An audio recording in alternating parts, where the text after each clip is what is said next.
Hello, welcome back to another episode on the channel, and it's another preview of the Premier League, and it's match day 18, and there have been some interesting results so far. Some teams struggling, the likes of Newcastle below the second half of the table. Aston Villa in number 3 have been really strong in their last few games. Man City picking up results as expected, and Arsenal seem to be struggling a bit but picking up results. Now let's just go straight into the video. However, before I do that, have you subscribed to the channel? Come on, subscribe. It takes less than 15 in fact, if you just pause this video now, just look down, you will see the subscription button. Press it. It's free of charge. You're not paying anything. Subscribe to the channel, okay? Also like, share, comment, and every other thing you're supposed to do, okay? I love you guys. Anyways, let's just go straight into the video. Now, match day 18 starts off today, Friday, with Manchester United taking on Newcastle United.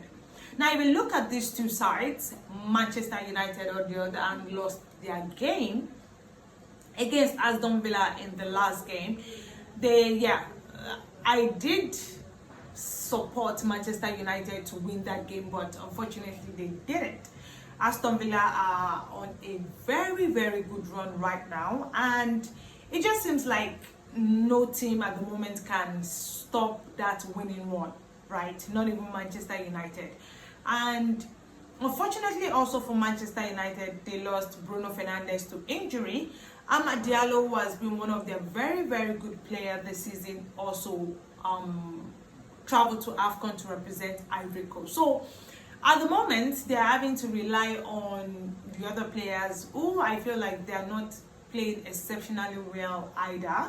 And so it's going to be really difficult. Yes, Manchester United might be playing at home, but Newcastle on the other hand, yes, the fact that they are on the other half of the table, you could tell that they are really struggling to handle both the Premier League, Champions League, and even the EFL, right? So it's really straining the players.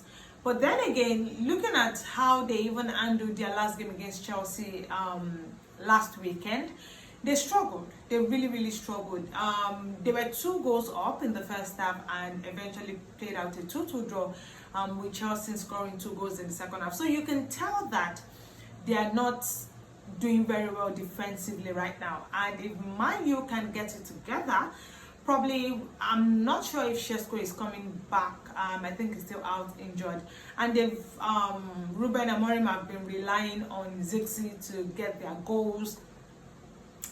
Honestly, I just feel like these two teams are going to, it's just going to be end-to-end, and they probably have to be a bit more clinical. Man U now, they have to be a bit more clinical to get any sort of result against Newcastle. I do feel like Newcastle wants the point. They need the point to at least leave the second half of the table, right? And then on Saturday, Arsenal will be taking on Brighton. Now, don't forget that Aston, I think in their last 2 to 3 games, including the EFL where they played Crystal Palace, they've not been playing very well. They still have almost all of their players available. I think the only person that is still out at the moment is Gabriel Magalhaes, and Saliba is back. He played in their game against Crystal Palace in the EFL quarter-final game, and so it just seems like they are not even scoring goals. If you remember their last game against Everton, yes, it was away at Hill Dixon Stadium. It was, they needed a penalty to get the 3 points. A penalty that Gyökeres scored regardless, but them needing a penalty to win the game, you could just tell that they were really, I would admit that Everton's goalkeeper had a lot of saves, right? But regardless, I feel like Arsenal has said that they have a lot of players that can score for them. They have Trossard, they have Saka, they have Martinelli, they have Gabriel Jesus. They have Gyökeres. I don't think they should. Come on. They have players. They have players. They shouldn't be struggling to score goals. But then again, that has been the case. The game against Crystal Palace, they scored just one goal, and it was an own goal. Really, it was an own goal, and regardless, even though they qualified to the semi-final of the EFL with penalties, you could just tell that Arsenal are really, really struggling at the moment, and they need, Mikel Arteta has to sort it out. If they want to win the title, they really have to sort it out. You don't want to make the mistake of drawing any of your games, not even losing. You can't even afford to draw, because the moment you do, trust me, Man City are there to just be at the top. We know Man City to be a side that once they are on that winning streak, it's difficult for them to lose. So they have to get it done. Arsenal does have to get it done. And then away from Arsenal, Manchester City will be taking on Nottingham Forest. Trust me, Man City is going to win that game. Nottingham Forest, on the other hand, I think they lost their last game at the weekend. Yeah, they did. So really, you would expect them, Man City, to pick up about 3 points in this one. Whether it's at the Etihad or away, it's a 3 point. Trust me when I say it's a 3 point. However, I think last season they did struggle against Nottingham Forest away from home. So maybe Nottingham Forest has a chance. They've been playing a bit better now that they have, I think it's Sean Dyche. They've been playing better. And you know, Sean Dyche is one coach who has a way of handling these big teams. He plays this low block style of play and then hits you on the counter attack. So you definitely want to ensure that you're better. And you know, Man City, obviously, Phil Foden's scoring is on form right now, and in Ireland, obviously, Ryan Cherki, Reinders, they're all scoring the goals for Man City. So I still really believe that Man City would win that game, probably 3-1 or something. They will also still concede because, as I said, what Sean Dyche will do is get them to play on that counter attack. So definitely it will be a 3-1 win. Excuse me. And then to the next game, Liverpool will be taking on Wolves. When you look at Liverpool at the moment, I feel like they are still a bit shaky, but they are picking up results, right? They are picking up results.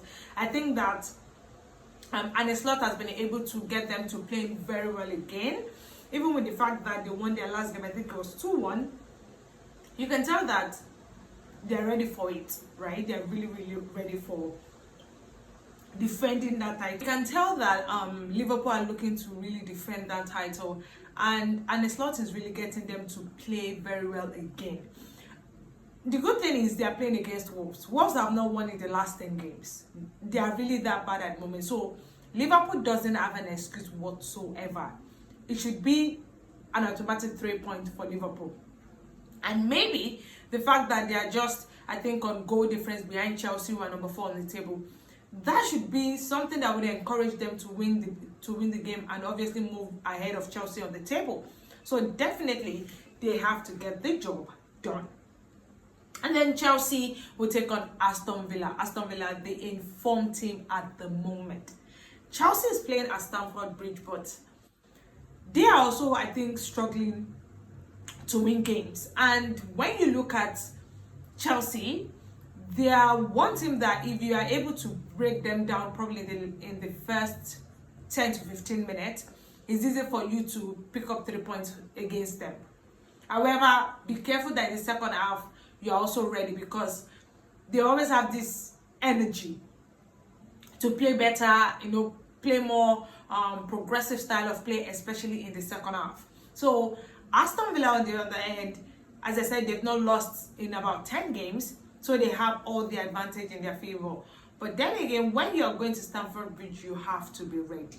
You have to be ready. So Aston Villa has to, if they are able to pick up even a point against Chelsea, it's a very good one, I must say. It will be a good one, but I feel like Chelsea being at home, they might be able to win this one. They might be able to win this one. And then the last game obviously will be Crystal Palace against Tottenham. Now Tottenham they are bad right now.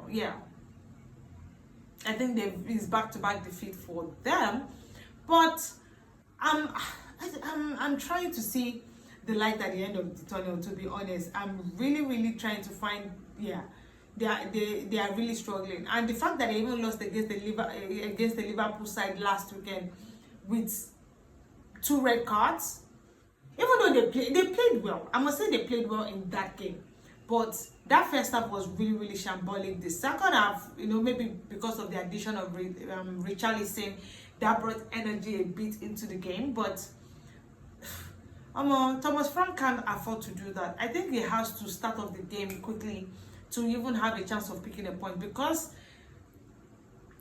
against Crystal Palace will want to obviously move ahead of the fact that they lost midweek against Arsenal in the EFL and start to pick up results, because they know that they now have to play just in the Premier League and I think in the Conference League, the Europa Conference League. So they would have all the time and energy to be able to pick up results and play very well, and they're even playing at home. So Tottenham has to be ready. They have to be really ready for that game. Anyways, those are my thoughts on the games happening this weekend. Games will be kicking off Friday today. Look out for Manchester United's game, I think later today. And yeah, that's my thoughts on the match day 18 of the Premier League. Don't forget to share yours in the comment section. I would definitely be reading and be interacting. And there might probably be a watch along for, I think, Chelsea and Aston Villa game. Yeah, there will be a post on the YouTube channel to confirm that, but for now there's a probability that there might be a watch along. And maybe also for Brighton Arsenal game. Let's see how that turns out. Anyways, guys, don't forget to put on your post notification button to get our latest video when they drop. Also follow us on all our social media handles at _official FSH. Anyways, guys, until the games are played, enjoy your weekend. Bye, guys.